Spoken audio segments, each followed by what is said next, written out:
नमस्कार मंडळी, आज माझ्या माय मराठी यूट्यूब चॅनलमध्ये आपले सर्वांचे खूप खूप स्वागत आहे। तर आज तुम्हाला ही पालेभाजी दाखवत आहे। ही भारंबीची आहे, ही रानभाजी आहे। तर ही डोंगर भागात आपोआप उगवून येणारी वनस्पती आहे। तर ह्याची भाजीचे गुणधर्म भरपूर आहेत। ही वेदनाशामक आहे, तसेच सूज येणं कमी होते, तसेच याने रक्तशुद्धी होते। परत पोटाचे विकार काय असतील, कृमी असतील तर निघून जातात। तर यासाठी ही भाजी बरीच औषधिक आहे, त्यामुळे ही वर्षातून एकदा दोनदा खावी। त्यासाठी ही पालेभाजी मी दाखवत आहे। कशी करायची पालेभाजी, तर साहित्य पाहू। तर ही भारंबीची रानभाजी करण्यासाठी मी ही पानं स्वच्छ निवडून धुवून घेतलेले आहेत आणि चिरलेले आहेत छानपैकी। तर त्यासाठी साहित्य बघा, 1 वाटी कांदा लागणार आहे।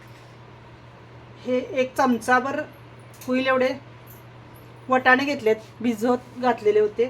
हरभरे 1 चमचा, शेंगदाणे 1 चमचा, हरभरा 1 चमचा, असे हे सर्व भिजत घातलं होतं रात्री, ते भिजवलेलं आहे। कोथिंबीर लागणार आहे 1 वाटीभर, 8-9 पाकळ्या लसूण लागणार आहे, तेल लागणार आहे, परत मीठ लागणार आहे, आपण गरजेनुसार घ्यायचं आहे। परत पाणी गरजेनुसार लागणार आहे। तर कशी करायची भारंबीची भाजी ते तुम्हाला मी दाखवत आहे। पहिल्यांदा लसूण आपण बारीक करून घ्यायचं याच्यामध्ये।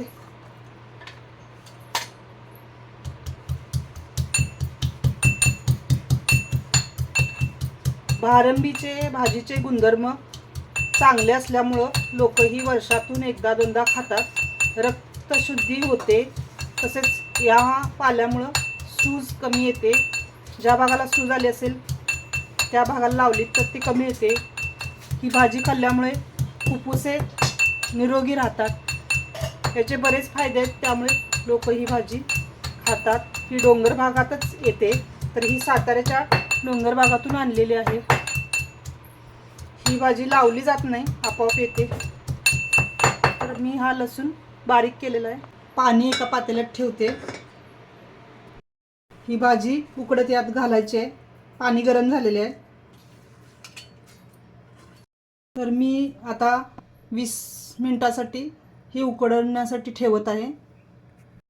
ही भाजी उकडेपर्यंत मी आता ह्याच्यामध्ये कढईत एका गरम पाणी करायला ठेवलं आहे।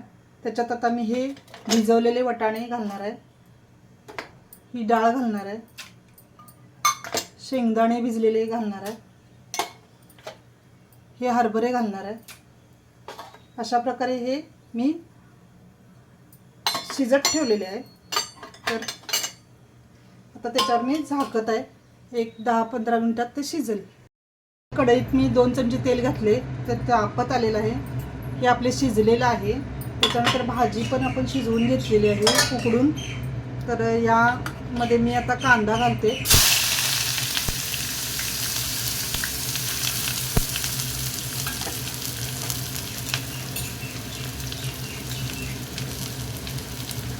कांदा आपला सोनेरी कलरवर भाजलेला आहे। तर त्यात मी आता हा आपण लसूण चेचून घेतला आहे खलबत्त्यामध्ये छोट्या, तो घालते। परत हे परतून घ्यायचं आहे।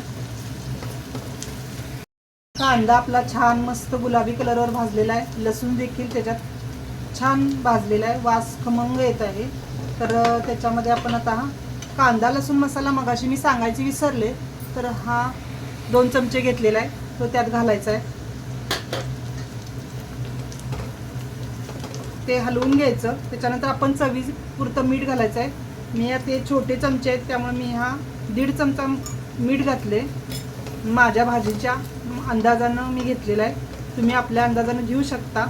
तर हा कांदा पूर्ण मिक्स झाल्यानंतर, कांदा लसूण मसाला मिक्स झाल्यानंतर कोथिंबीर घालायची आहे थोडी, ते मिक्स करून घ्यायचं आहे सर्व। त्याच्यानंतर हे शिजलेले सर्व आपण घेतलेले शेंगदाणे, हरभऱ्याची डाळ, वटाणे ते सर्व घालून घ्यायचं आहे। ते मिक्स करून घ्यायचं सर्व। आणि त्याच्यानंतर ही भाजी आपण उकडलेली भारंबीची भाजी त्यात घालत आहोत।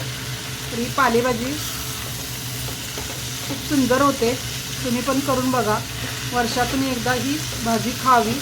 कारण या कोथिंबीरची भाजी घालून 20 मिनटं झालेले आहेत. तर आपण आता काढून पाहू. हा मस्त शिजलेली आहे, वास पण छान येतोय. तर आपण बघू कशी शिजले.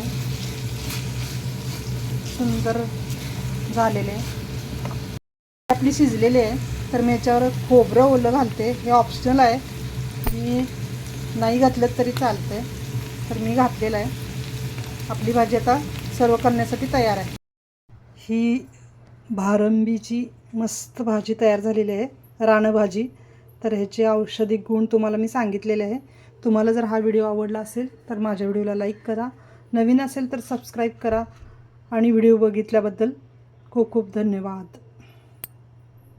भाजी भाकरीबरोबर चपातीबरोबर खाऊ शकता.